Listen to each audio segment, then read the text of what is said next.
The council chamber spanned 2 km from its central podium to the outermost observation rings. Thousands of delegates representing 246 sentient species filled the tiers there, forms ranging from the towering veth of the hydrogen-breathing worlds to the microscopic swarm intelligences that communicated through light patterns. Every seat was occupied, every eye, sensory organ, or equivalent perception apparatus focused on the central platform. High mediator Thrax of the Ryloth Combine raised all 4 arms, commanding silence that settled across the massive space like a held breath. His carapace, polished to a deep copper sheen, reflected the chamber's golden illumination as he addressed the assembly. 246 times this council has extended. Welcome to a new starfaring civilization. Today marks the 247th such occasion. His voice translated across 1,000 languages simultaneously carried genuine warmth. The species that calls itself humanity has achieved faster than light travel. They have reached beyond their home system. They have found us as we found so many before. On the observation screens, Earth rotated slowly against the black of space. Blue oceans, green continents, white cloud swirls, nothing exceptional by galactic standards except for the faint shimmer of orbital infrastructure that human engineers had constructed in less than 2 centuries of industrial expansion. The human delegation stood at the base of the podium, 7 individuals in simple dark blue uniforms. They looked fragile compared to the armored Ryloth guards flanking the chamber entrances, soft bodies, no natural weapons, their senses limited to narrow bands of light and sound. By every biological metric, humanity should have been a minor addition to the galactic community, another curious species destined for peaceful obscurity. Ambassador Helena Vass stepped forward. Her gray hair was pulled back severely from a face that had seen 70 Earth years, including the final unification wars that had ended just before her birth. Her ancestors had fought in those conflicts. Her grandchildren would learn about them in history classes, but the scars remained, passed down through stories and bones and the chemical residue of generational trauma. High Mediator, esteemed delegates, her voice carried no tremor. On behalf of the United Human Governments, I thank you for this honor. Humanity has dreamed of the stars for 10,000 of our years. We have written stories about the beings we might find there. Some of those stories were hopeful, some were cautionary. All of them were, in retrospect, insufficient. A ripple of amused murmurs passed through the chamber. The fashion delegation, a species of aquatic beings who experienced emotion through color shifts, pulsed a pleased lavender. The council loved humble newcomers. Humble newcomers signed treaties. Humble newcomers accepted their place in the established order. Thrax smiled, showing the double rows of grinding plates that served his species as teeth. Ambassador Vass, your people have much to learn about the galaxy, but you will find that the council exists to guide younger species through the challenges of interstellar civilization. There are protocols, there are alliances, there are protections. You are no longer alone. The human ambassador returned the smile. Hers did not show teeth, but something in her posture shifted. A minute adjustment that made the Ryloth guards shift their weight onto their rear legs. A survival instinct they could not explain. We appreciate the offer of protection. High Mediator, but humanity has a few questions first about how those protections have worked for other council members. The celebration continued around her, oblivious to the change in temperature. Delegates toasted with various liquids. Music from a dozen worlds swelled. Through the speakers, new friendships were being formed, trade routes. Imagined cultural exchanges planned. On the orbital feed, the human exploration vessel adjusted its position relative to the Council fleet. 800 m of gray hull, unremarkable in profile, unremarkable in emissions, unremarkable in every way that Council sensors could measure. But the ship's commander, a woman named Hayes, who had spent 30 years building this moment, watched the celebration feed from her bridge. She counted the seconds until the ambassador gave the signal. "Captain," her tactical officer said, "passive sensors have identified all Council fleet command nodes, weapons. Tracking is locked. They have no idea." Hayes nodded. "They will." The celebration lasted 3 standard cycles. Delegates feasted, exchanged gifts, and recorded congratulatory messages for their home worlds. Human cultural attaches performed music, demonstrated art, and answered endless questions about Earth's history. Everything proceeded exactly as the Council expected. Junior aide Vuron of the fashion delegation was not celebrating. The young analyst had drawn the undesirable assignment of reviewing humanity's military disclosure documents, a standard requirement for new member species. Every civilization provided data on their defensive capabilities. Most were laughable by Council standards: kinetic weapons, fusion explosives, perhaps a few primitive energy projectors, nothing that threatened the established military hierarchy. Varen's color shifted to confused amber.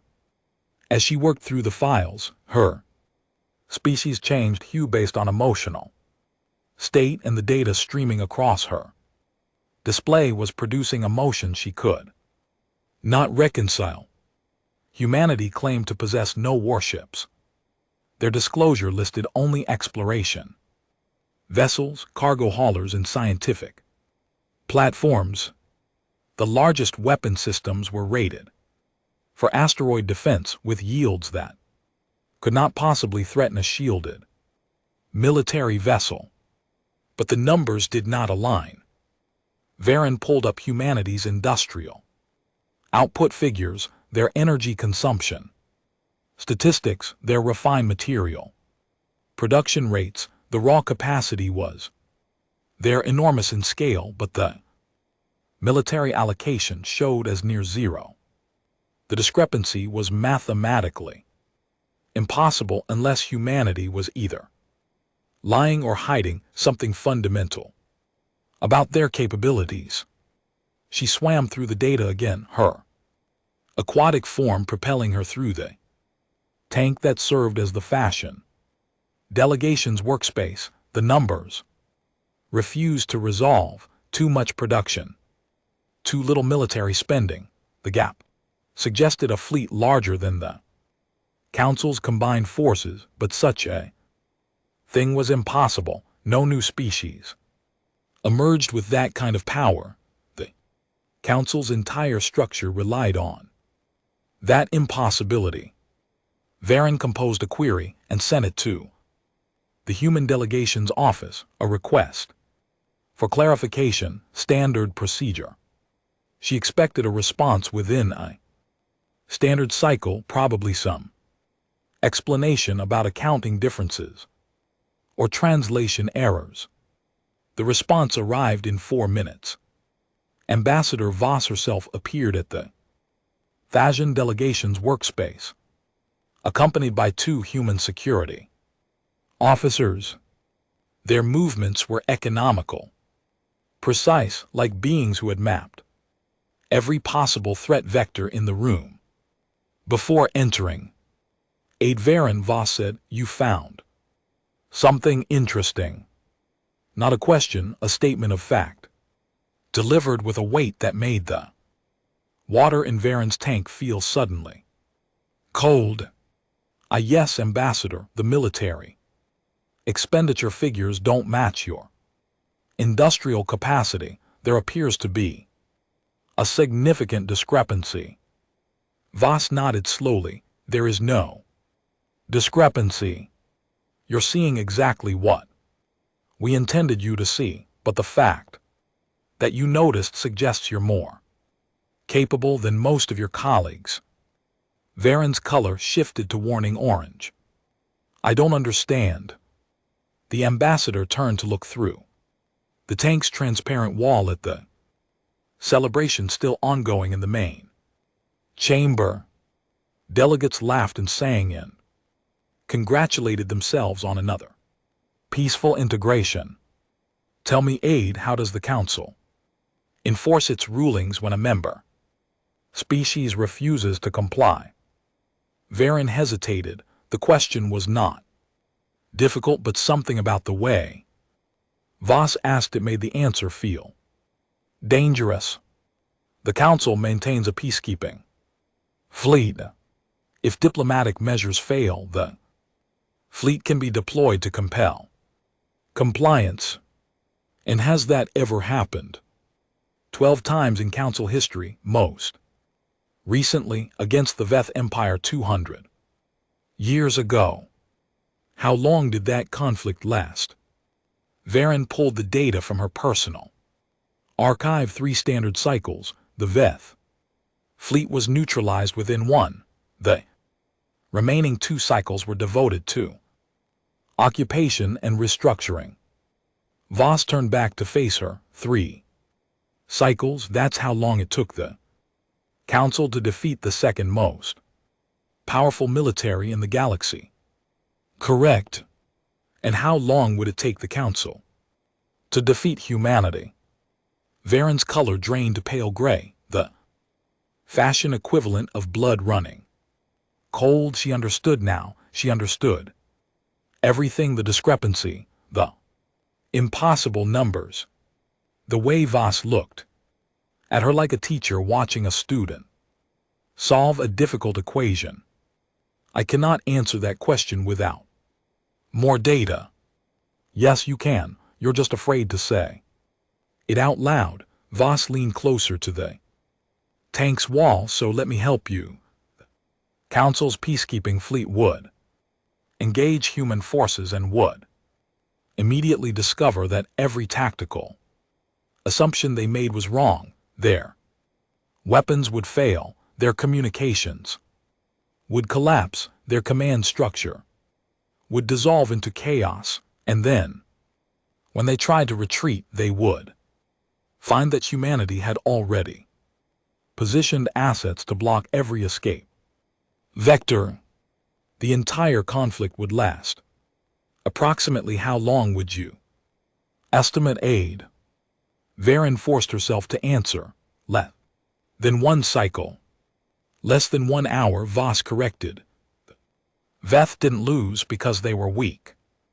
They lost because the Council waited until they were already at war before deploying forces. Humanity does not wait, humanity prepares. The ambassador straightened her uniform and smoothed a wrinkle that Vern's amphibian eyes could not perceive. Now then, please inform High Mediator Thrax that I request an emergency session of the Council. There's something I need to show everyone. The emergency session convened with none of the warmth that had characterized the celebration. Delegates filed into their seats, carrying confusion and irritation in equal measure. Interrupting the first contact festivities was a breach of protocol so severe that many assumed some disaster had struck, a plague, a spatial anomaly. An attack by one of the minor powers. Beyond Council space. When Ambassador Voss took the central podium alone, without the rest of her delegation, the chamber's ambient noise faded to near silence.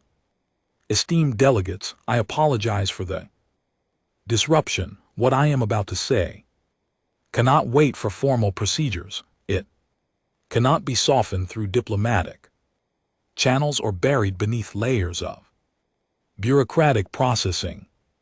The galaxy is changing, and you need to understand how profoundly.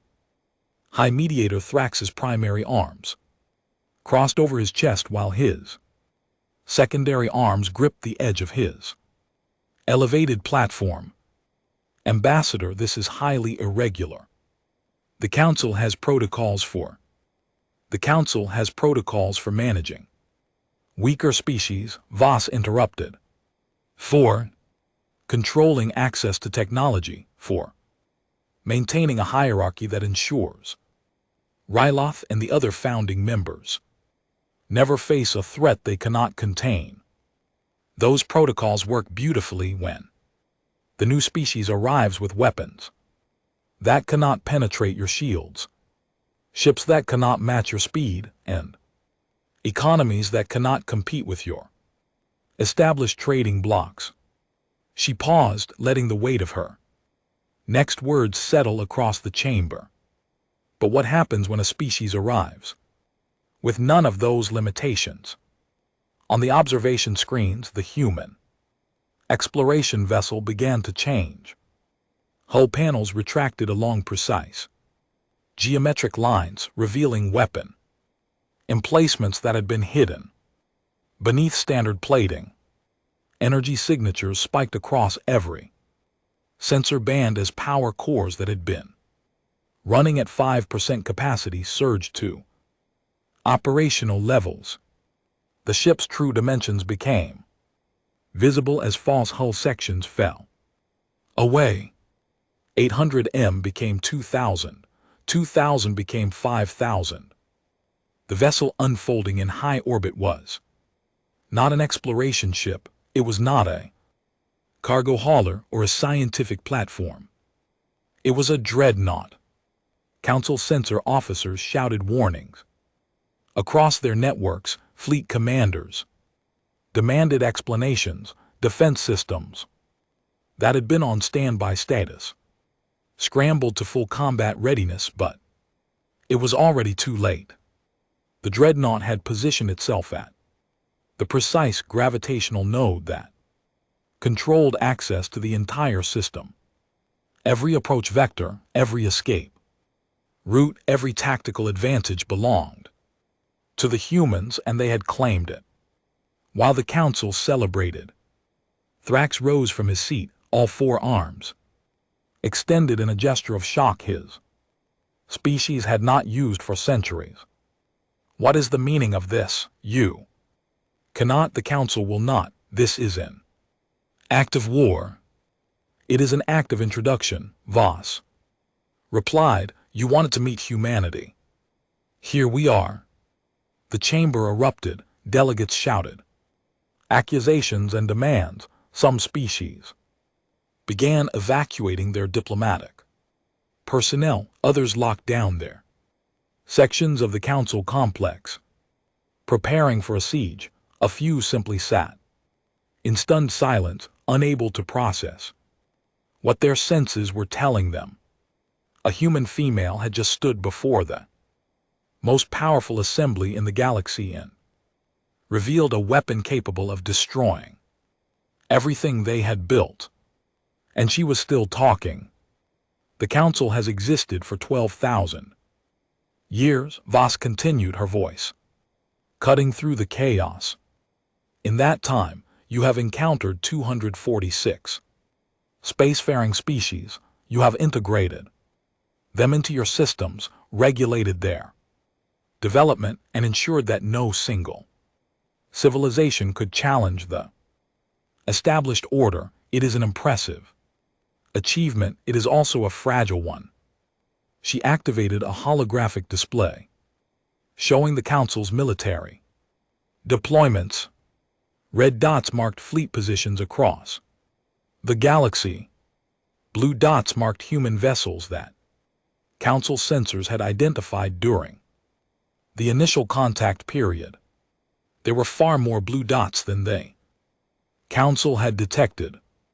Every species you've encountered reached the stars through gradual technological progression. They developed FTL, expanded to nearby systems, and eventually made contact with your borders. Humanity did not follow that path. We reached the stars through desperation, through the wreckage of wars that nearly ended our species. We did not develop technology in peaceful laboratories. We forged it in fire, tested it in blood, and refined it through suffering you cannot imagine.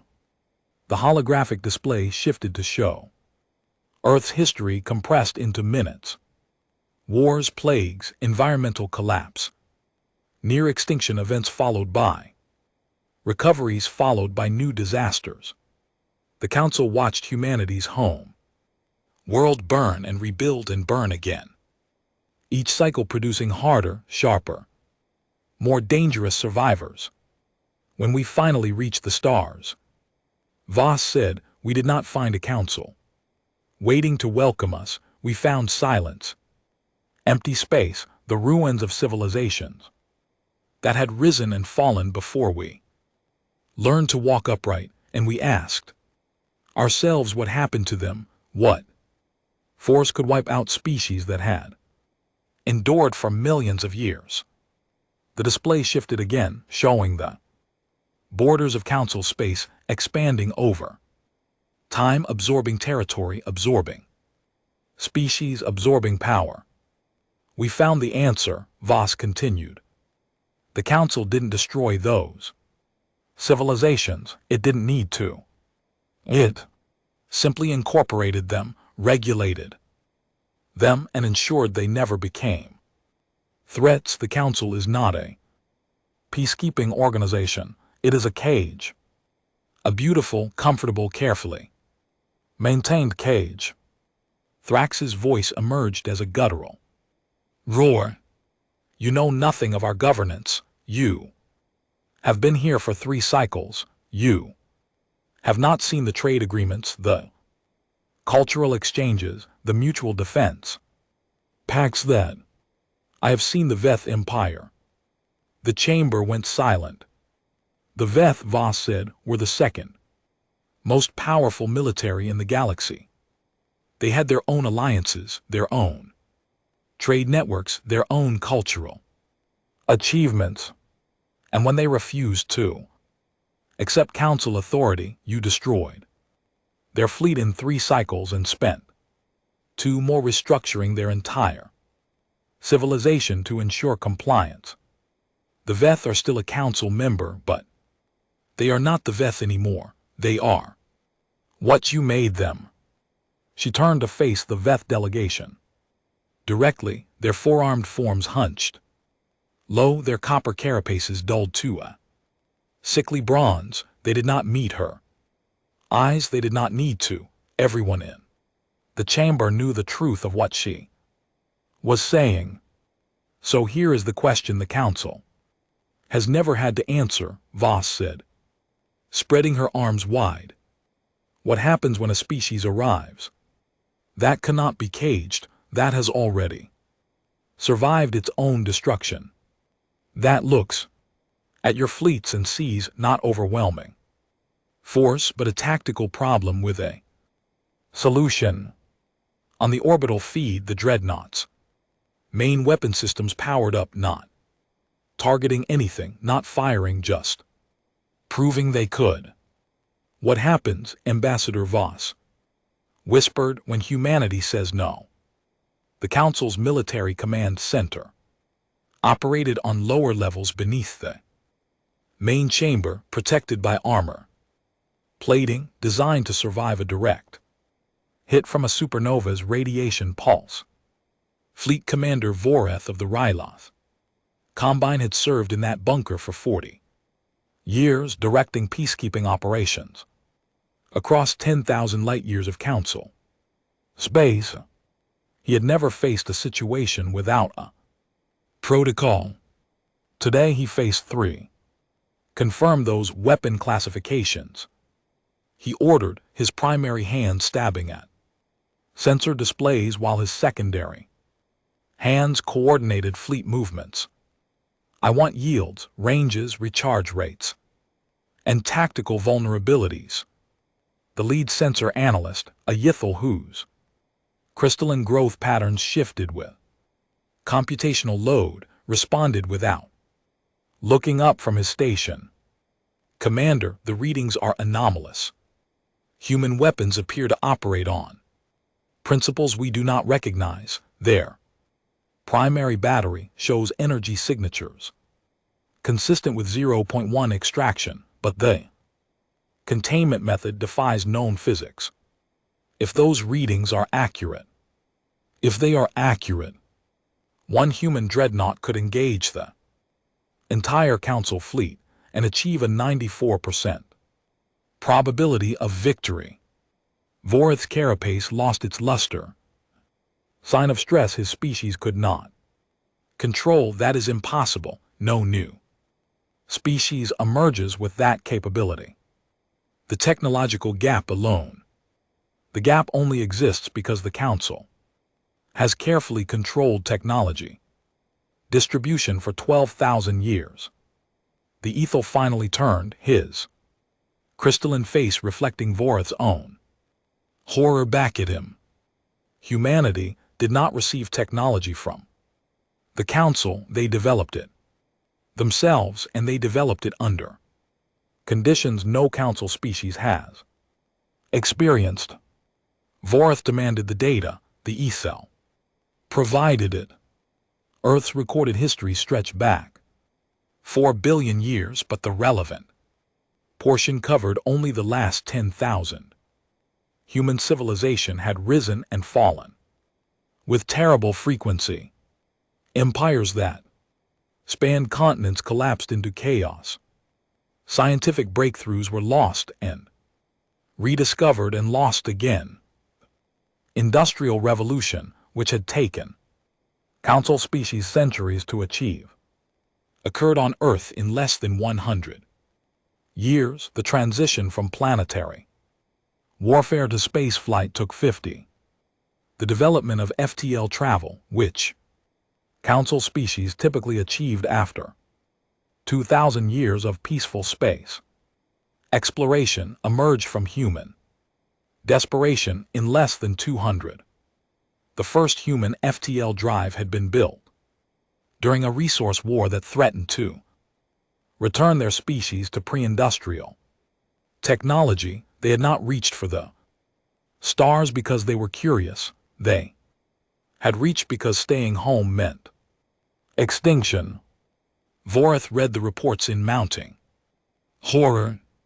The human homeworld was classified as a death world by every galactic standard, though the official term had been banned. From this narrative, extreme gravity, unstable geology, a star that fluctuated in output, an atmosphere that encouraged aggressive mutation, a biosphere where every living thing had evolved to compete, consume, and destroy. Humanity had not merely survived that environment, they had mastered it. Then they had turned their mastery on each other. Commander, another analyst called out, I am detecting additional human vessels entering the system, multiple signatures. They were hiding behind the gas giant's gravity well, using the planet's emissions to mask their approach. How many? 47 ships, all matching the Dreadnought profile, all armed to equivalent standards.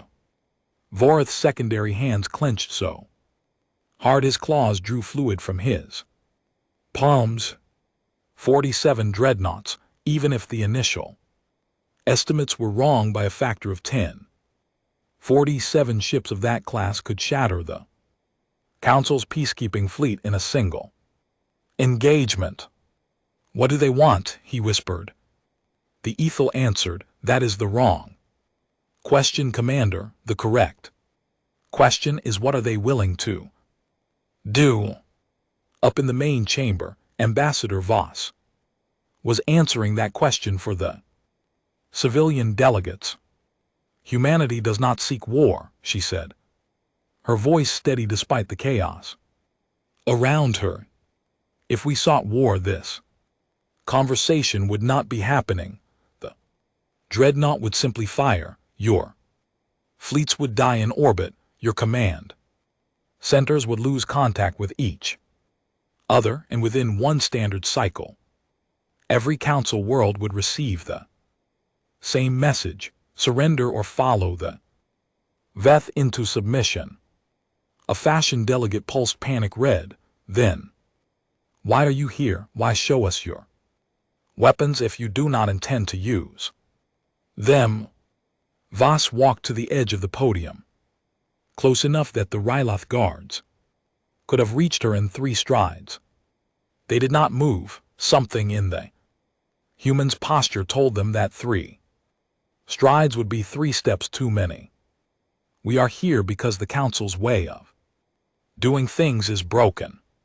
You have created a galaxy where species either accept their place at the bottom of the hierarchy or they are crushed. There is no room for equality. There is no room for genuine partnership. There is only control enforced by the threat of violence.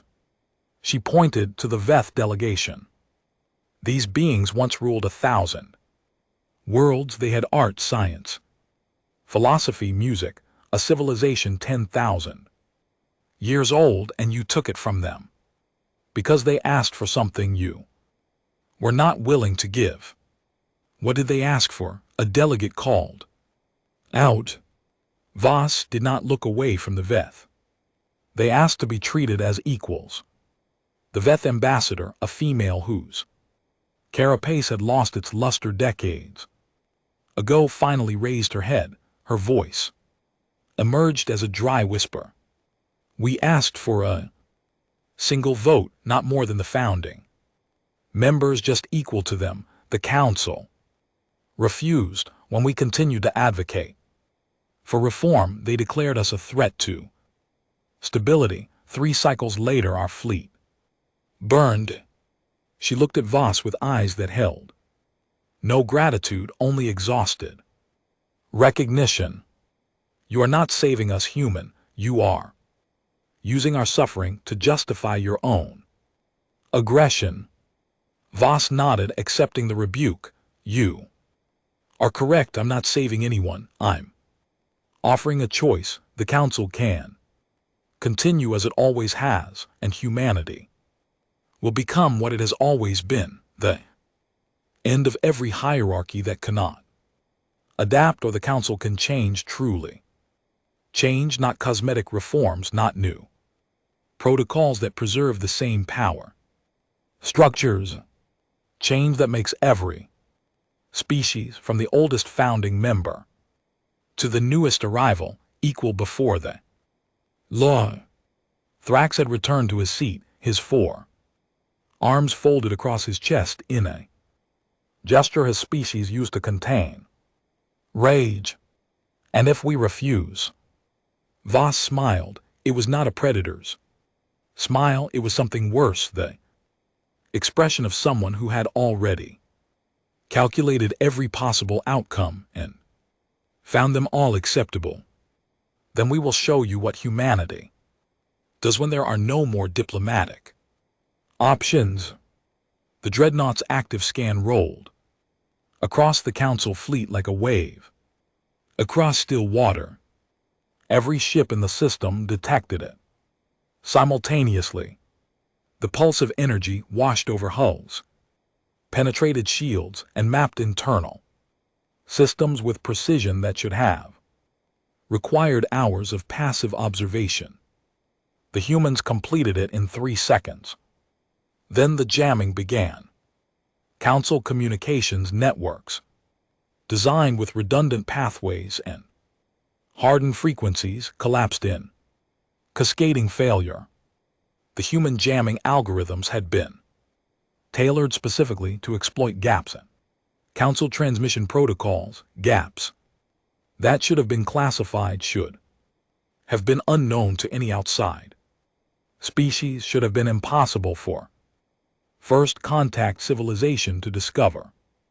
Someone on the human delegation had spent years studying Council communications. Someone had found the weaknesses. Someone had built weapons to exploit them. Fleet Commander Vorth watched his tactical displays go dark one by one. The Dreadnought was not firing, it was not moving toward Council positions, it was simply asserting dominance, showing the Council what it could do without doing anything permanent. Activate emergency frequency bands, he ordered. Use the quantum entanglement array, they cannot jam that. A pause, then the communications officer's voice, thin with fear.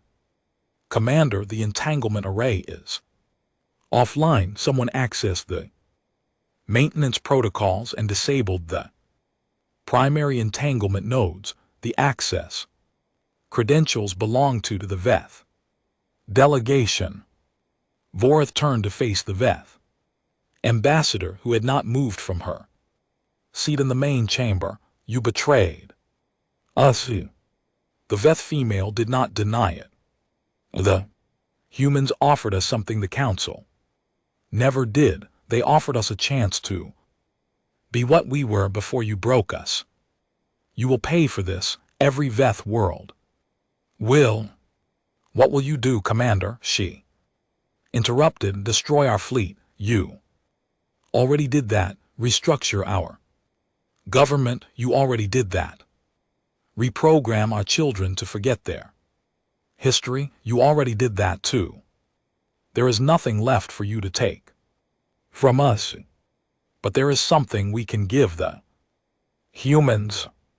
She turned to face the main chamber, her voice rising to address every delegate present. The Council has ruled through fear for 12,000 years. You have told yourselves that your control maintains peace, that without your guidance, younger species would destroy themselves and each other. But the VETH did not ask for destruction. We asked for equality, and you showed us what equality costs. The chamber's ambient lighting flickered as the Dreadnought scan completed its second pass. This time the pulse carried a data payload, humanity's terms delivered directly into every Council ship's computer core. Vorth read the terms on his emergency backup display. They were simple, brutally simple. 1. The Council would dissolve its current hierarchy immediately. Every species, regardless of when they achieve spaceflight, would hold equal voting power. 2. The peacekeeping fleet would be placed under joint command with no single species holding veto authority over military action. 3. The technology restrictions that had kept younger species dependent on Council guidance would be eliminated. Every civilization would have access to the same knowledge, the same tools, the same opportunities. 4. Humanity would join the Council, not as a member, but as a guarantor. The Dreadnought and its sister ships would remain in service, not to enforce human will, but to ensure the Council never again abused its power. The fourth term was the one that would break them. The humans were not asking for a seat at the table, they were demanding to become the table. Up in the main chamber, Ambassador Voss waited through the silence that followed. Her ultimatum, she did not pace, she did not check her chronometer. She stood at the podium with the stillness of a being who had placed her pieces on the board and now waited for her opponent to realize the game was already over. High Mediator Thrax finally spoke, his voice stripped of its earlier warmth. You understand that we cannot accept these terms. The Council has existed for 12 millennia. Our laws, our traditions, our entire civilization is built on the principles you are demanding we abandon. I understand, Voss replied. I also understand that the Council has changed. Before, when the swarm intelligences joined, you rewrote your communication protocols. When the hydrogen breathers demanded representation, you redesigned the chamber's atmospheric systems. You have always adapted when the alternative was worse, and you believe your alternative is worse than accepting these demands. Voss did not answer immediately. She looked up at the observation screens, where the Dreadnought hung against the stars like a promise carved from metal and fire. I believe, she said slowly, that the Council has forgotten why it exists. You were not always the masters of the galaxy. Once you were the newcomers. Once you asked older species to accept you as equals and they refused, so you fought, you bled, you died, and eventually you became what you once hated: the gatekeepers, the controllers, the ones who decide who rises and who falls. She turned back to face Thrax. Humanity has made that same journey. We have been the oppressed and the oppressor, often at the same time. We have built empires and watched them crumble. We have committed atrocities and been victims of atrocities, and out of all that suffering, we learned one truth that your Council has forgotten. The chamber held its breath. Power does not corrupt, Voss said. Power reveals. Give a being the ability to harm others without consequence, and you will see exactly what that being truly is. The Council has held that power for 12,000 years. Humanity has seen what you are. She activated her final display. The images that appeared showed Council peacekeeping operations across the last millennium, species forced to accept unfavorable trade agreements, governments destabilized when they resisted Council authority, whole civilizations reshaped to serve Ryloth interests. This is what you are, Voss repeated. And this is why you cannot be trusted with power any longer. On the orbital feed, the Dreadnoughts weapon systems powered down. The jamming ceased. Communications returned. The Council fleet could move again, could fight again, could resist. But no one gave the order, because everyone in that chamber, from the lowest aide to the High Mediator himself, understood the truth that Ambassador Voss had just revealed. The humans had already won. The weapons were irrelevant. The demonstration was irrelevant. The ultimatum was irrelevant. What mattered was the footage now, broadcasting to every Council world, every subject species, every being who had ever wondered why the galaxy worked the way it did. The Council's secrets were exposed. Their crimes were laid bare, and the beings they had ruled for 12,000 years were watching. Now, Voss said, you have a choice. Not between accepting our terms or fighting. That choice is already made. You cannot fight us. You cannot hide from your own people. What you must decide is how you will be remembered: as tyrants who fell to a younger species, or as leaders who saw the error of their ways and chose to build something better.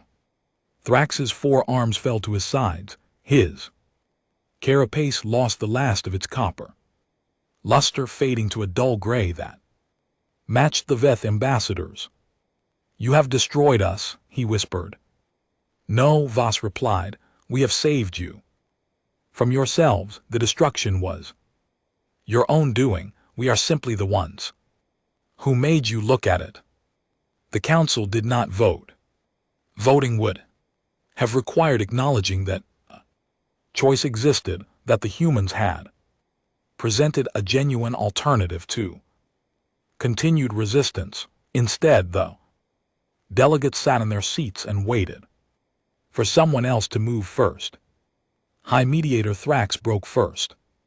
What do you actually want? His voice carried no bluster now, no diplomatic warmth, no carefully constructed authority, just exhaustion from a being who had watched his life's work crumble. In less than an hour, Ambassador Voss stepped away from the podium and walked to the center of the chamber floor. The Ryloth guards had withdrawn to the walls, their weapons lowered, their postures uncertain. They had trained to fight enemies they could see. They had no protocols for this.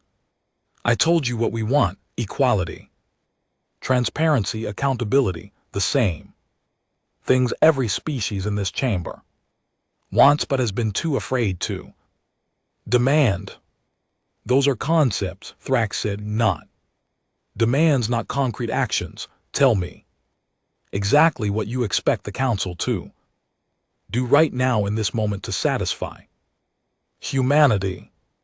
Voss nodded as if she had been waiting for exactly this question. First, you will issue a public acknowledgement of the council's role in suppressing the Veth and other species who resisted your authority. No euphemisms, no diplomatic language. You will state clearly that the council used military force to maintain an unequal power structure. The chamber's ambient temperature seemed to drop. Delegates who had been whispering fell silent. Second, you will release all technology restrictions immediately. Every species in council space will have access to the same knowledge base as the founding members. No more controlled distribution, no more keeping younger civilizations dependent on your guidance. Thrax's secondary arms twitched. That knowledge includes weapons technology. You are asking us to arm every species in the galaxy. I am asking you to stop disarming them. There is a difference. Third, Vass continued, you will dissolve the current peacekeeping fleet structure and replace it with a joint command. Every species contributes forces. Every species holds veto power over military action. No more unilateral Ryloth control of galactic security. The fashion delegate pulsed a deep blue, the color of radical agreement. Other species shifted in their seats, some with fear, some with hope, some with the dawning realization that the galaxy was about to become far more dangerous for everyone.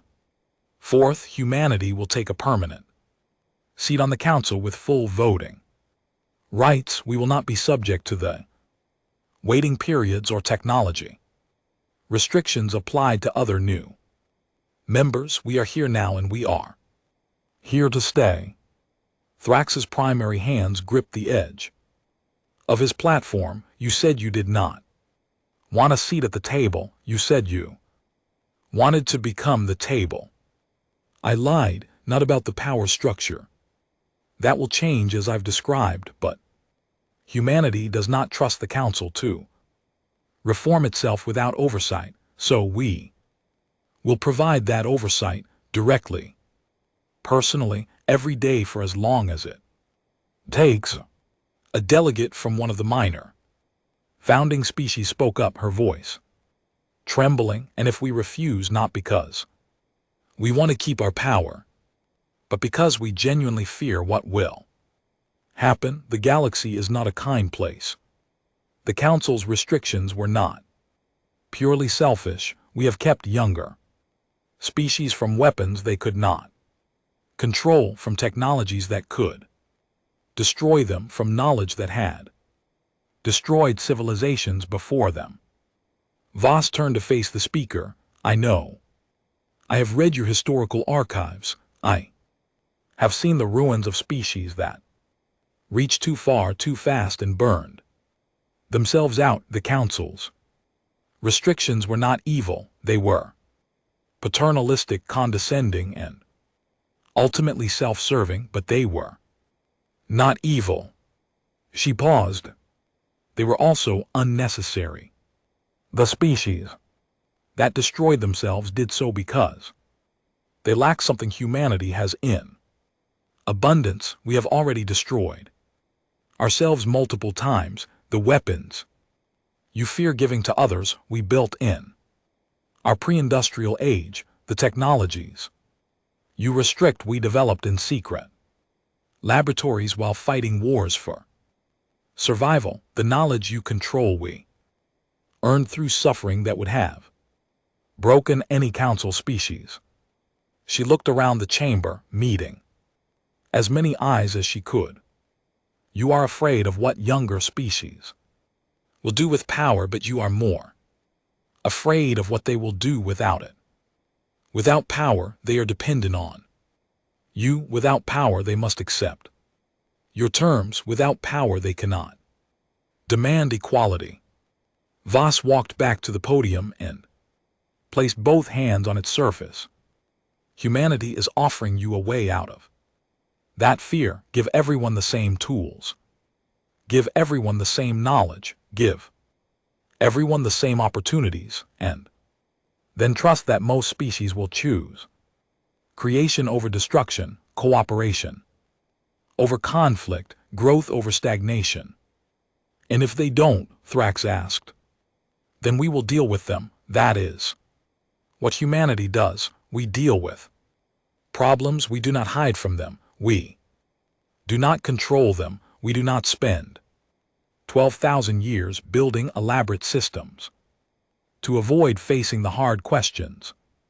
She smiled again, and this time there was something almost gentle in it.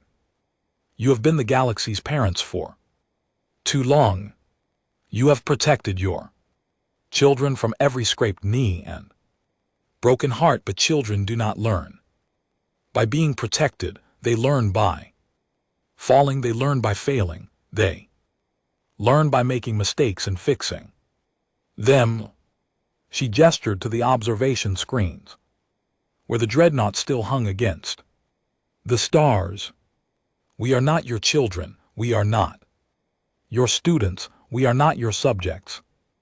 We are the species that survived its own worst impulses and emerged with a single understanding that your council never achieved. And what is that? Thrax asked. That no one can be trusted with power. Not the council, not humanity, not any species anywhere at any time. Power must always be checked, must always be balanced, must always be watched by those who have nothing to gain from its abuse. She turned to face the Veth delegation. The Veth asked for equality and were crushed. The Fashions asked for representation and were ignored. The swarm intelligences asked for recognition and were dismissed. Every species that has ever questioned council authority has been silenced one way or another. She turned back to Thrax. No more. The chamber held its breath. Thrax's carapace flickered between gray and copper as his internal conflict played out across his shell. Finally, his color settled on a muted bronze, not the bright copper of confidence, not the dull gray of defeat, but something in between. You have given us no time to think, he said, no time to consult our governments, no time to prepare our populations for the changes you demand. We have given you 12,000 years, Voss replied. You chose to spend them building walls instead of bridges. Time for preparation ended when humanity arrived. She opened her arms wide. So what will it be, High Mediator?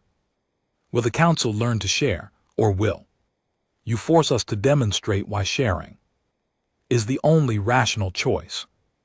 The fracture came from within, not from the Ryloth delegates who stood frozen between their pride and their fear, not from the Thasians who pulsed with conflicting colors as their democratic instincts warred with their survival programming, not even from the minor species who had spent millennia hoping for exactly this moment. The fracture came from the Veth. Ambassador Vethen, the same female who had spoken earlier about her species. Destruction rose from her seat and walked to the center of the chamber. Her carapace, which had been dull bronze for 200 years, began to brighten, not to the copper of Ryloth dominance, but to a warm gold that no Veth had displayed since the Council broke them. High Mediator, she said, the Veth Empire accepts humanity's terms. Thrax's primary arm shot forward in denial. You cannot accept, you are not. The Veth Empire no longer exists. You are a Council member, bound by Council protocols, subject to Council. We are the Veth Empire, Vethen interrupted. We have always been the Veth Empire. You suppressed our government, you dismantled our military. You rewrote our history to make us forget, but you could not erase what we are. You could only make us hide it. She turned to face the other delegates, her golden carapace gleaming under the chamber's lights. For 200 years we have waited, we have watched the Council grow more comfortable in its power. We have seen other species suffer the same fate we suffered, and we have done nothing. Because we had nothing to do with, no ships, no weapons, no allies willing to risk Council retaliation. She pointed to Ambassador Voss. Then humanity came not as saviors. They made that clear. They came as what they are, survivors who recognized us. Survivors. They did not offer to fight our battles. They offered us the tools to fight our own battles, and we took those tools. Every Veth world, every Veth colony, every Veth being who remembered what we were before the Council broke us. Thrax's color drained to gray. What have you done? Vethen smiled, and the expression was terrible in its joy. We have rebuilt in secret in the cracks the Council left behind when it reshaped our civilization. We built shipyards, asteroid fields. We trained crews in hidden caverns. We raised children who know their true history, who know what the Council took from us, who know what we must become to take it back. She raised her primary arms to the ceiling. The Veth fleet will be at humanity's side when this Council makes its decision, not because humanity commands us, not because we owe them a debt, but because the galaxy cannot wait another 12,000 years for justice. On the orbital feed, new contacts appeared, ships emerging from FTL at the system's edge, not human vessels. Something older, something angrier, something that had been waiting for 200 years to return. The Veth fleet numbered 300 ships, not as advanced as the Dreadnought, not as powerful as the Council's peacekeeping force, but present, choosing a side, breaking the illusion that the Council's power was absolute. Vorth watched the new arrivals on his restored tactical display, his hands tremble, not from fear, though fear was there, from something he could not name. The understanding that the galaxy had changed in ways his training had not prepared him to face. Commander, his sensor analyst said, the Veth ships are targeting our fleet. Not firing, just targeting. They want us To know they could. They want us to know they will, Vorith replied, if we force them to. Up in the main chamber, other delegations began to move. The Phasians pulsed a determined orange and joined the Veth on the chamber floor. The swarm intelligences flickered. Patterns of agreement, one by one. Species that had suffered under council authority rose from their seats and walked to stand with the beings who had finally given them permission to hope. Within 10 minutes, half the chamber had crossed the floor. Thrax looked at the remaining delegates. The Ryloth, their closest allies, and the species who had benefited too much from the old order to risk change. They were outnumbered now, not in military terms perhaps, but in the only terms that would matter when the history of this day was written. You have broken the council, he said to Vass. The council was already broken, she replied. We simply showed everyone the cracks. She walked to where Thrax stood, close enough that the guards could have reached her, close enough that the high mediator could have struck her. She did not flinch. Here is the truth you do not want to hear, Thrax. The council cannot continue, not because humanity threatens it, not because the Veth have returned, because the beings who built this chamber, who wrote these protocols, who created this hierarchy, they are dead. Their children do not remember why the rules were made. Their grandchildren do not believe in the purpose behind them. What remains is a machine running on momentum, crushing anyone who gets its way because it no longer knows how to do anything else. She placed a hand on his primary arm. He tensed but did not pull away. You have a chance to end this peacefully, to be remembered as the leader who chose reform over destruction, not because you are weak, because you are strong enough to admit that the old ways have failed. Thrax looked at her hand on his arm, at the Veth fleet on the screens, at the delegates who had abandoned his side, at the species who remained with him, waiting for his decision. What would you have me do? He asked. Call for a vote, Vass said. A real vote, every species equal voice. Let the council decide its own fate. And if the vote goes against you, then we will accept the result, and so will the Veth, and so will every species that crossed this floor today. We will take our case to the galaxy and let the people decide, but we will not fire single shot, not today, not unless you fire first. Thrax closed his eyes. His carapace flickered through a dozen colors as his mind raced through possibilities, outcomes, scenarios that could save something from the wreckage of his life's work. When he opened his eyes again, his color had settled on a steady, dull copper. Not the bright sheen of power, just metal, just a being who had done his best and found his best insufficient. Call the vote, he said. The vote took 3 hours. Not because the outcome was in doubt.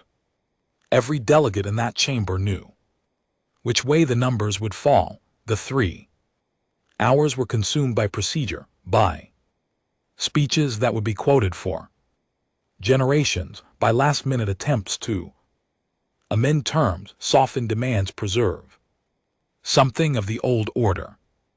Ambassador Voss sat through it all.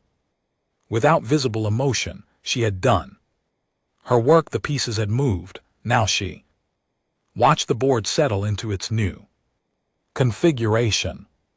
The final tally, 173 in favor of humanity's terms, 43 opposed, 31 abstaining. The council had voted to dissolve itself.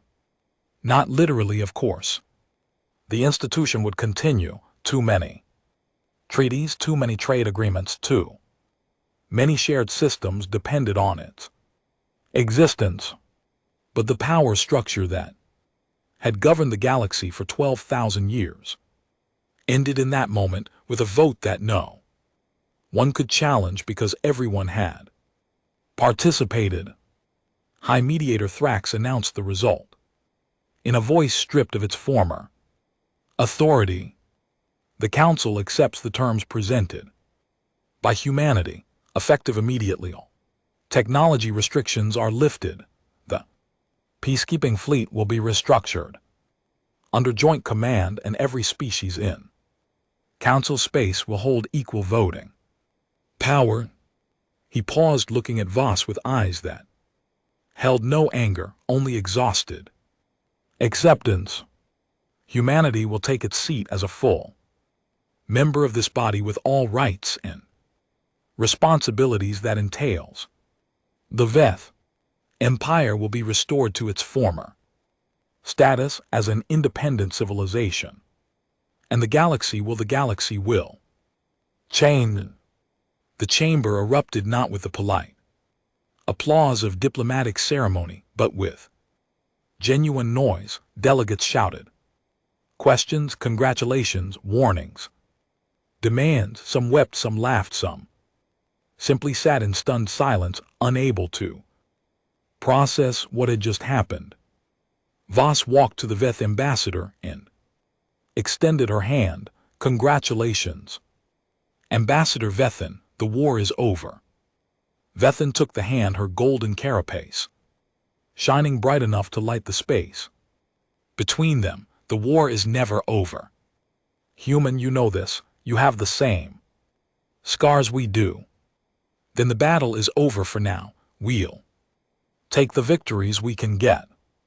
The two women stood together as the chamber swirled around them, old enemies becoming new allies becoming something neither had words for yet.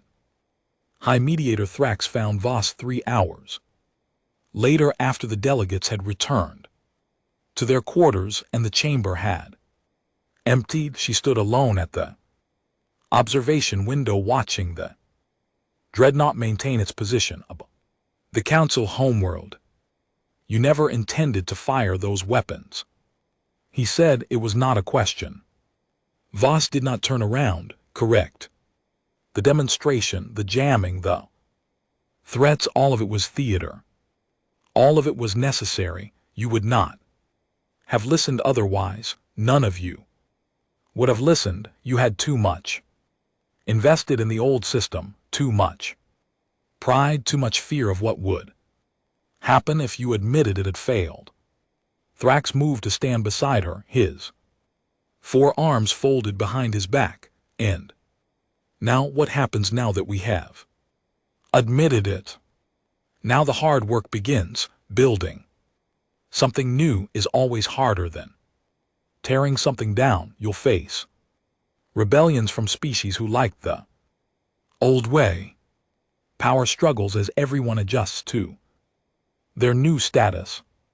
Conflicts that the Council used to suppress will resurface because no one is suppressing them anymore. That sounds like a nightmare.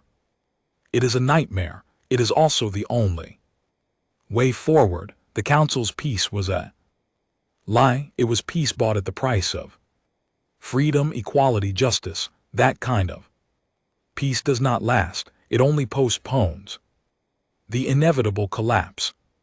Voss finally turned to face him. Her eyes held no triumph, no satisfaction, just the same exhaustion that had settled into Thrax's bones. Humanity could have conquered you. We had the fleet, we had the weapons, we had the element of surprise. We could have shattered the Council in a single battle and claimed the galaxy for ourselves. Why didn't you? Because we have been conquerors before. We have ruled empires, we have crushed weaker civilizations, and every time it ended the same way: rebellion, collapse. Generations of suffering followed by generations of recovery. We learned that lesson the hard way. We bled that lesson into our soil for thousands of years. She gestured to the Dreadnought. That ship is not a weapon of conquest. It is a weapon of last resort. It exists to ensure that no one, not the Council, not humanity, not any species in this galaxy, can ever again claim absolute power. It is the gun on the wall, the reminder that someone is watching, the guarantee that the powerful cannot simply do whatever they want without consequence. Thrax studied her face for a long moment. You are not what I expected. No one ever is. That is the problem with expectations. You look at a species and see what you want to see: predators or prey, masters or servants, winners or losers. You never see individuals. You never see the messy, contradictory, impossible reality of beings who contain multitudes. She smiled, and this time there was warmth in it. Humanity contains multitudes. High Mediator.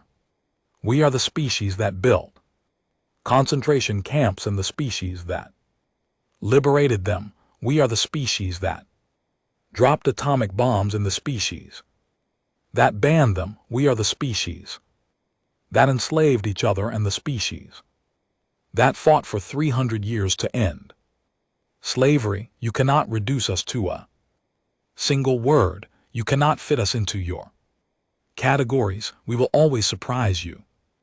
Thrax nodded slowly. I believe you.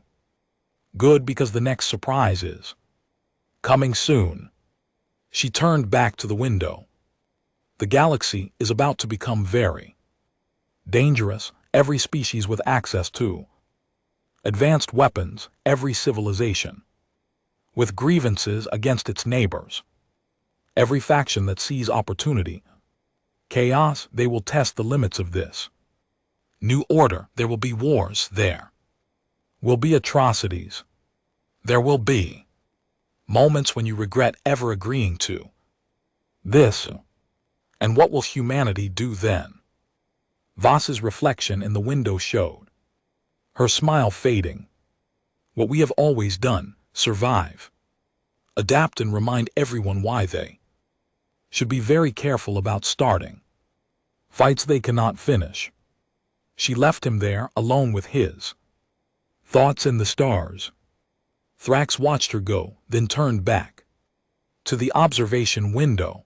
The Dreadnought hung against the black, silent and patient, waiting for whatever came next.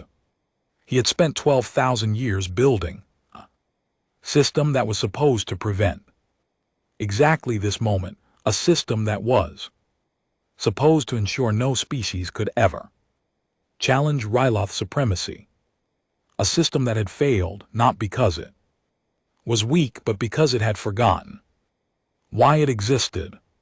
The Council had been created to prevent war. Instead, it had created a different kind of violence, the violence of suppression, the violence of control, the violence of telling billions of beings that their dreams did not matter, that their ambitions were threats, that their place was at the bottom. Humanity had not destroyed that system. Humanity had simply shown everyone what it really was. And now the galaxy would have to live with that knowledge. Thrax's carapace flickered one last time before settling on a color he had not displayed since his youth. Not copper, not gray, not gold. Something new, something that had no name yet. Something that might, if he was very lucky and very careful, become hope. On the bridge of the Dreadnought, Captain Reyes watched the Council homeworld rotate below her ship. Her crew worked around her, monitoring systems, updating charts, preparing for the long mission ahead. We did it, her tactical officer said. We actually did it.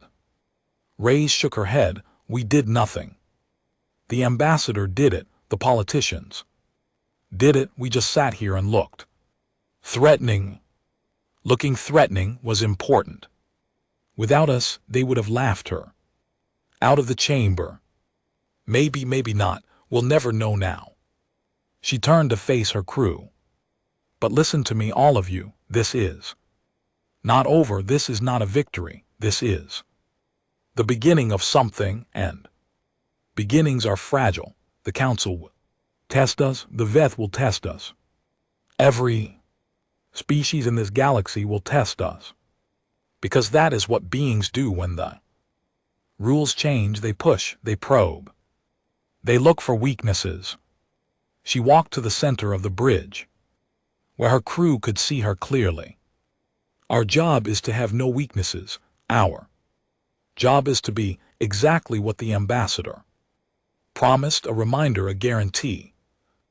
Promise that the powerful cannot simply do whatever they want. If we fail at that job, the galaxy collapses into war. Not because we lost, because we stopped being what we said we would be. The crew absorbed her words in silence. They had trained for years. They had prepared for every contingency. They had accepted that their mission might cost them their lives. But none of them had expected to win. None of them had expected to survive. And none of them had expected to feel, in the aftermath of victory, the weight of what they had just done. We are not heroes, Reyes continued. We are not villains. We are the species that refused to accept the galaxy as it was. We are the species that demanded something better, and now we have to build that something every day for the rest of our lives. She turned back to the observation window. Helm, maintain position. Tactical. Maintain readiness. Communications. Maintain contact with the ambassador. Aye, Captain. Reyes watched the planet below and thought about the future, about the wars that would come, about the lives that would be lost, about the species that would curse humanity's name and the species that would bless it. She thought about her grandchildren who would grow up in a galaxy transformed by this single day. And she smiled. Not because she was happy, not because she was confident, not because she knew how the story would end. She smiled because she had done her part. She had stood in the place where history happened and done what needed to be done. The rest was up to everyone else. One standard cycle later, the new council chamber was smaller than the old one, less grand, less intimidating. The architects had designed it deliberately that way. A space for negotiation, not declaration. A space where no single species could claim dominance through architecture alone. Ambassador Voss took her seat at the circular table flanked by representatives from Real-Off, Fascia, the Veth Empire, and 243 other species. The table had no head, no elevated platform, no position of honor.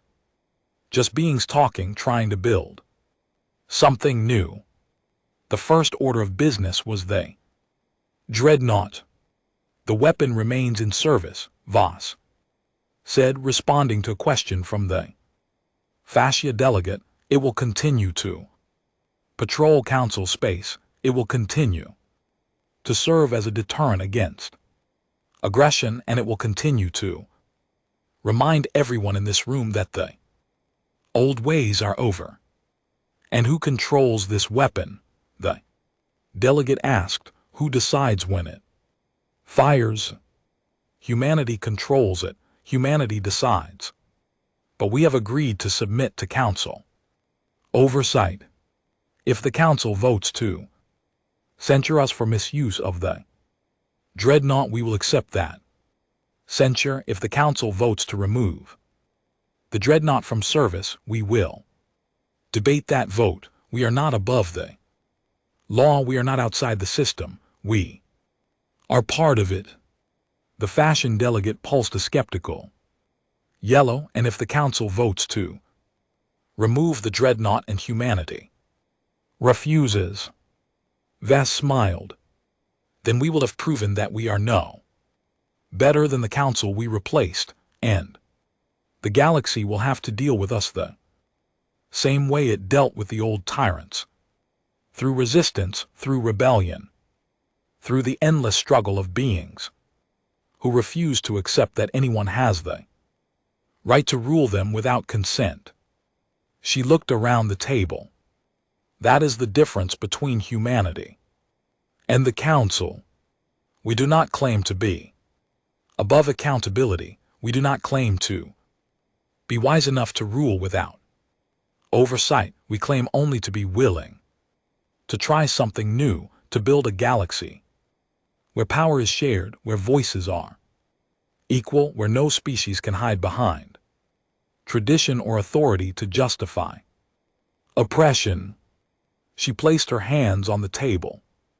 Will we fail? Probably. Will we make mistakes? Certainly. Will we sometimes be the villains in someone else's story? Absolutely, but we will keep trying. We will keep fighting. We will keep demanding that the galaxy be better than it is. She stood. And that, esteemed delegates, is the only promise humanity has ever made. Not that we will save you, not that we will protect you, not that we will be your guardians or your guides. She looked at each face around the table. Just that we will never stop demanding more. The chamber fell silent. Then slowly, the Veth ambassador began to clap. Others joined. Within a minute, the entire table was applauding, not in celebration, but in acknowledgement. The moment of the change, of the impossible fact that they were all still here, still talking, still trying. High Mediator Thrax, now just another voice at the table, caught Voss's eye and nodded once. She nodded back. The work had begun. And